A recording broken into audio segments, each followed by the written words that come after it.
Bienvenue à ce rendez-vous de l'information sur ESAE TV, le sommaire. Les fidèles chrétiens fêtent en ce jour la montée du Christ au ciel. L'Ascension annonce la Pentecôte. Les députés à l'Assemblée nationale ont adopté une loi fixant le loyer à 3 mois il y a quelques semaines.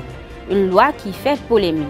Les membres jeunes chambres de l'Afrique et du Moyen-Orient sont à Cotonou depuis ce 9 mai pour leur conférence de zone 2018. Des précisions dans cette édition. Bonsoir à tous. Les chrétiens du monde entier célèbrent ce jeudi 10 avril l'élévation du Christ. Jésus-Christ monte au ciel 40 jours après sa résurrection. Le jour de l'Ascension, plus qu'une journée de fête, est une journée sacrée de réflexion selon les fidèles chrétiens. L'Ascension est une fête chrétienne qui commémore la montée de Jésus vers Dieu son Père. Cette fête est célébrée le jeudi de la 5e semaine après Pâques. La date de célébration de cette fête varie chaque année selon la Pâques qui a lieu 40 jours avant. Après sa résurrection, Jésus s'est montré pendant 40 jours à ses disciples avant de monter au ciel. Contrairement à la Pâques, l'Ascension est une journée de remise en cause et non une journée de célébration pour certains chrétiens. Ce qu'il est venu faire sur cette terre pour nous, ça a été grandiose. Et selon moi, cette journée est une journée de réflexion. Tout un chacun de nous va rentrer, va se poser beaucoup de questions. Comment ça s'est passé? Comment moi aussi je peux faire pour être au top à ce qu'il a dit, à ce qu'il est venu faire sur cette terre, ce que moi-même je vais faire, je vais réfléchir sur ça. Il a monté pour aller faire quoi? Tout un chacun de nous va réfléchir profondément pour voir là où tout un chacun de nous se trouve dans ce qu'il est venu faire sur la terre. Mort et ressuscité, Jésus quitte ses disciples tout en continuant d'être présent auprès d'eux, mais différemment. Il promet de leur envoyer une force, celle de l'Esprit Saint. Cette fête, qui relate la dernière rencontre entre Jésus ressuscité et ses disciples, est pour d'autres une occasion de réjouissance en attendant de recevoir le Saint-Esprit promis par Jésus. Et la montée du Christ vers le ciel, on fait ça. On va fêter avec la famille à la maison, avec des amis aussi. On est là. Selon le christianisme, l'Ascension fait partie des 3 grandes fêtes primordiales attestant l'identité divine de Jésus-Christ, ayant sa place entre Pâques et la Pentecôte qui se célèbre 10 jours plus tard. Le jeudi de l'Ascension est un jour férié ici au Bénin. L'ancien président Nicéphore Soglo s'est rendu hier au domicile de Michel Bégan, décédé suite à une maladie. Le patriarche est allé présenter ses sincères condoléances à la famille de l'illustre disparu. Une équipe de ESAE TV y était. Voici le compte rendu. Nous sommes venus honorer la mémoire de l'un des grands fils de ce pays. C'est dans une atmosphère empreinte d'émotion que s'est déroulée la présentation de condoléances de l'ancien président de la République, Nicéphore Dieudonné Soglo, à la famille de feu Michel Bégan, rappelé à Dieu des suites d'une courte maladie. La descente du président d'honneur de la Renaissance du Bénin dans cette famille éplorée est la preuve irréfutable qu'il s'agit d'une perte autant pour la RB que pour la nation béninoise. Et des témoignages tout aussi vivants qu'émouvants ont été faits par l'ancien président de la République du Bénin afin de rappeler le parcours d'un grand patriote. Et nous sommes réunis à la conférence nationale pour essayer effectivement de faire redémarrer ce pays. Et ceux qui ont été les premiers pionniers, c'est Bégan Michel, sa femme, sa famille et tous les militants qui sont ici. Alors, aujourd'hui, qu'on peut dire, il va rejoindre nos ancêtres, les mânes de nos ancêtres.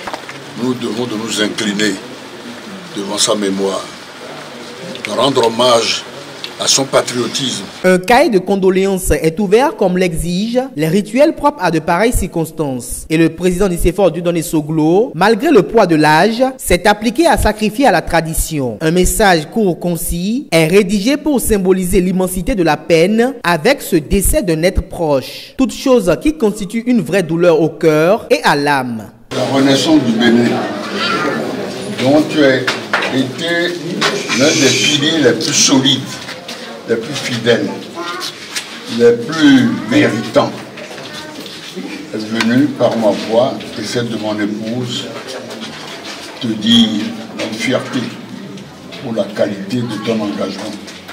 Merci pour tout. Dieu et les membres de nos ancêtres, Allah, vont t'accueillir dans leur royaume. Merci à nouveau. Pour mémoire, Michel Bekan a été le premier chef du premier arrondissement de Cotonou. Il est un pilier solide de la renaissance du Bénin et est resté très fidèle aux idéaux de cette formation politique. Outre cela, l'illustre disparu toute sa vie est resté fidèle aux membres de la famille Soglo et reconnaissant envers ces derniers malgré les manœuvres politiciennes inhérentes à toute compétition politique. Le patriarche a saisi l'occasion pour prodiguer des conseils à la progéniture du défunt afin qu'elle pérennise l'œuvre de leur père et ce, pour les générations futures. Cotonou abrite du 9 au 12 mai 2018 la conférence de zone Afrique et Moyen-Orient de la Jeune Chambre internationale. Venus du Bénin, d'Afrique, du Moyen-Orient et du monde, plus de 2000 jeunes âgés de 18 à 40 ans échangeront pendant 4 jours autour du thème « Promouvoir les objectifs mondiaux par le biais de la citoyenneté active ». Retour sur la cérémonie d'ouverture de la conférence.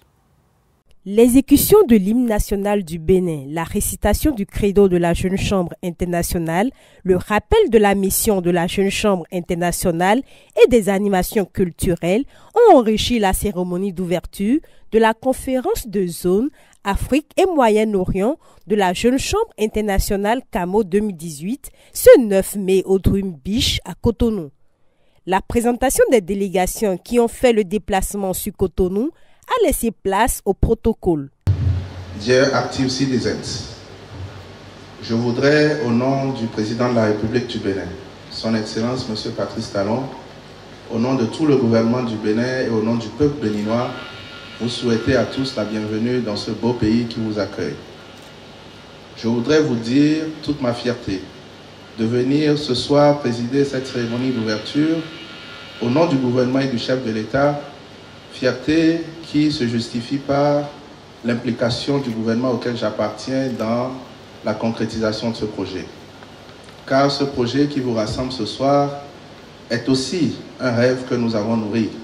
Allow me to acknowledge the guest speaker here today, the Minister of Culture, Sport and Tourism, Oswald Homke, and ministers that came along with you today. We appreciate your support. Allow me also to acknowledge the presence of JCI President, 2018 JCI President Mark Brian Lim, JCI Board of Directors, National Presidents, Chief Delegates, members, advisors and senators, comrades and friends. Good evening. Welcome to Cotonou, Benin. Bienvenue à Cotonou, 2018. Le sénateur Mark Brian Lim, président mondial de la Jeune Chambre internationale, a indiqué dans son mot de bienvenue que les opportunités de développement en partenariat avec une jeunesse positive restent la priorité. Cette soirée est une grande célébration, celle de la 28e édition de la conférence Afrique-Moyen-Orient de la Jeune Chambre internationale. Une fois encore, je vous souhaite la bienvenue à Cotonou au Bénin. Welcome to Cotonou, Benin. The time that you've all been waiting for. The official kickoff of the Cotonou 2018 African Middle East Conference, CAMO Cotonou 2018, is officially opened. Les travaux de cette 28e édition se poursuivent jusqu'au samedi 12 mai prochain. Les cautions sur loyer sont désormais fixées à 3 mois. à travers une loi de 90 articles répartis en 5 titres, adoptée le mardi 24 avril 2018 dernier. Les députés ont encadré les questions de caution et autres garanties en matière de location en République du Bénin.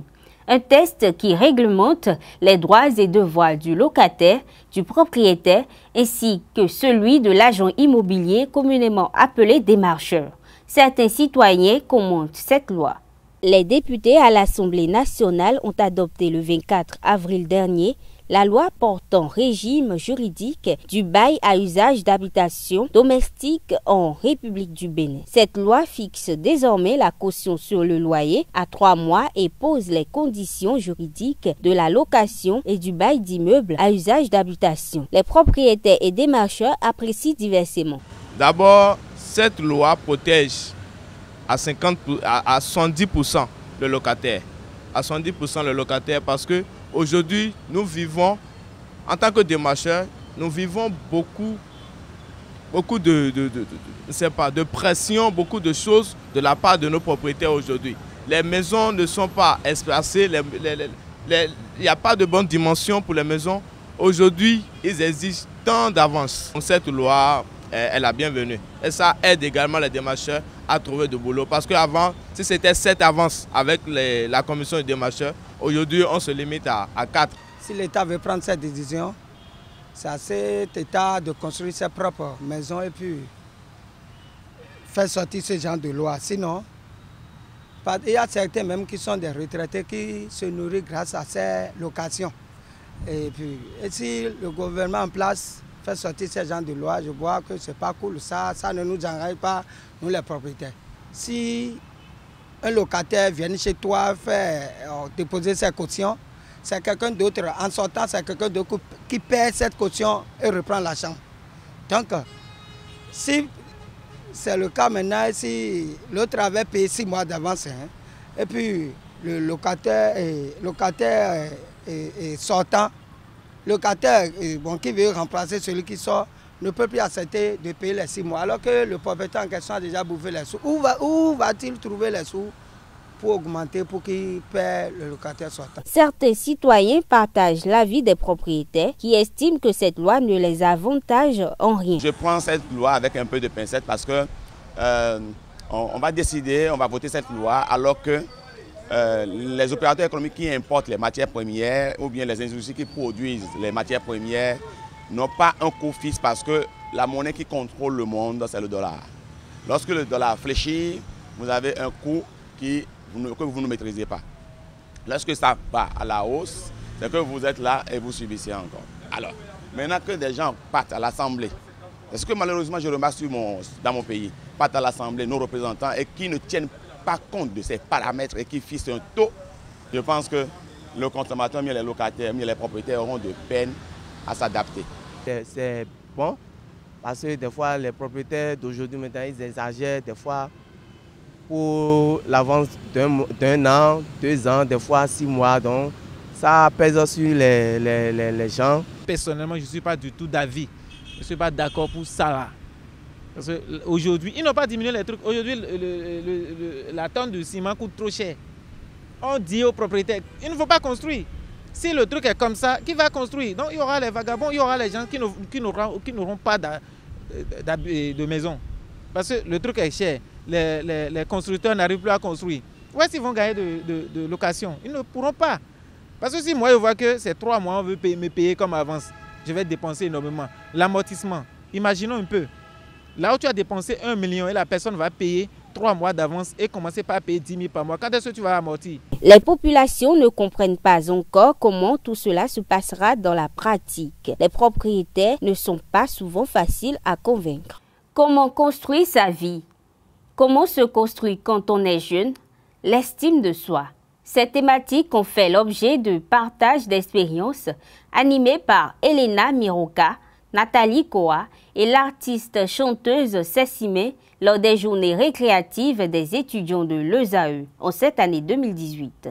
Une occasion pour les étudiants de la prestigieuse École supérieure d'administration, d'économie, de journalisme et des métiers de l'audiovisuel de s'enquérir davantage des notions de vie. Au cours de cette séance d'échange, Nathalie Koa, femme entrepreneur d'origine camerounaise, a partagé son expérience avec la couche estudiantine. Suivez. Imaginez, vous êtes perdu dans votre sous-quartier là-bas, vous n'avez jamais pris l'avion, tout d'un coup vous avez en face de vous un homme dans le milieu du sport, on va dire ça, qui se présente à vous. Première invitation, viens, on va manger à Monaco, je t'envoie un avion privé. Donc vous imaginez très vite qu'on peut y prendre goût, surtout quand on a l'habitude de dormir sur les nattes, à même le sol. Donc, sauf que c'est vrai, j'ai fait ça. Sauf que, donc c'est un appel, on vous attire vers ce mode de vie-là, et à un moment donné, il est difficile pour vous de vous en détacher. Parce que ce mode de vie a conditionné la personne que vous êtes devenue, a fait en sorte que vous voyez vos standards à la hausse, alors que vous n'êtes pas capable vous-même de produire le capital nécessaire pour maintenir le rythme de vie. Donc, tout ça fait en sorte que je veux me battre coûte que vaille pour maintenir ce standing-là. C'est-à-dire, ça allait du fait qu'il fallait assouvir ses caprices, et ces caprices passaient partout. Parce que c'est très simple. Donc, si vous passez par une petite crise, c'est OK, d'accord, aujourd'hui, je ne te paye plus le loyer. Si tu veux encore être avec moi, il faut que tu fasses ça. Moi, j'aime bien faire ça. Donc, je me suis retrouvée dans un engrenage entre mes 18 et mes 24 ans, on va dire, où je ne vivais pas ma vie. Je vivais une vie qui me permettait d'avoir un standing comme ça, de rouler dans une belle voiture, de faire les voyages à travers le monde. Mais au fond de moi, je n'étais pas heureuse. J'étais très malheureuse parce que je ne m'épanouissais pas. Je le faisais et tout. Et je n'ai pas eu comment on va dire, je n'ai pas eu l'honnêteté de dire aux miens, aux gens qui étaient autour de moi que, écoutez, je ne suis pas heureuse. Donc, je ne l'ai pas dit. Heureusement pour moi, quelques années plus tard, 3, 4 ans, 5 ans plus tard, je me suis posé la question qu'Hélène s'est posée un soir chez moi. Je me suis demandé, est-ce que c'est la vie que mon père aurait voulu que je vive? Est-ce que mon père aurait voulu que je sois une femme objet, ou est-ce que mon père aurait voulu que je prenne ma vie en main? La réponse est évidente parce que même quand on veut se mentir à soi-même, on finit toujours par trouver la réponse. J'ai décidé ce soir-là de prendre ma vie en main, de poster ma candidature. Je n'avais que le bac. Comme je vous ai dit, je n'ai pas fait des études secondaires, universitaires, pardon. Donc j'ai posé ma candidature, j'ai profité d'une période où on était un peu en froid, j'ai posé ma candidature et j'ai commencé à travailler. Quand j'ai commencé à travailler, il y avait autour de moi mes collègues de boulot qui gagnaient à peine 10% de ce que je me faisais en un mois, juste en un voyage. Mais devinez quoi, elles étaient les plus épanouies possibles, les plus gaies. Moi, quand on rentrait du travail à l'aéroport, je démarrais ma dernière voiture climatisée et tout siège en cuir. Mais elle est montée dans la navette, mais il y avait une ambiance plus chaleureuse. Elle se sentait bien et moi, j'étais toujours malheureuse. Au point où, quelques années plus tard, même pas 2 années ou une année plus tard, une année et demie, j'ai dit à la personne avec qui j'étais, tu sais, tu m'as fait beaucoup de bien sur le plan matériel. J'ai côtoyé ce que je ne rêvais même pas côtoyer. Je ne savais pas que je monterais dans un avion un jour et tout et tout. Mais sur le plan émotionnel, physique même, je ne m'épanouis pas et je suis en train de me tuer à petit feu. Je pense que ce que j'ai toujours voulu moi dans ma vie, c'est me poser, avoir une famille, avoir des enfants et bâtir ma carrière. Parce que je suis de ce type de femme-là qui pense que la femme doit travailler pour apporter également, en fait, d'équilibrer le foyer. À ma grande surprise, il a très mal pris. La rupture s'est très mal passée. En 2014, il a balancé toutes mes photos intimes. Je ne veux pas, c'est vraiment, je vous raconte ça à vous comme ça.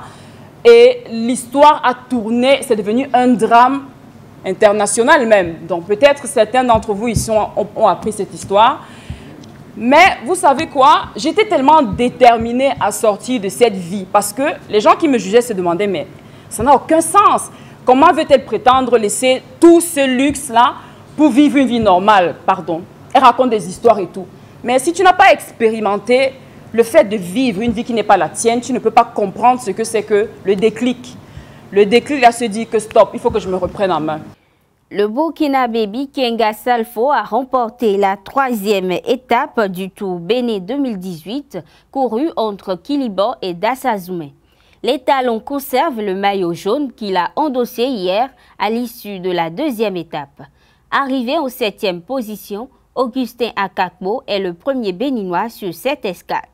Demain, vendredi 11 mai, les 47 coureurs encore en lice sur cette 15e édition de la Petite Reine au Bénin vont courir une distance de 118 km d'Abomey à Lokossa pour le compte de la 4e journée. Mesdames et messieurs, c'est la fin de cette édition. Merci de rester fidèles à votre télévision.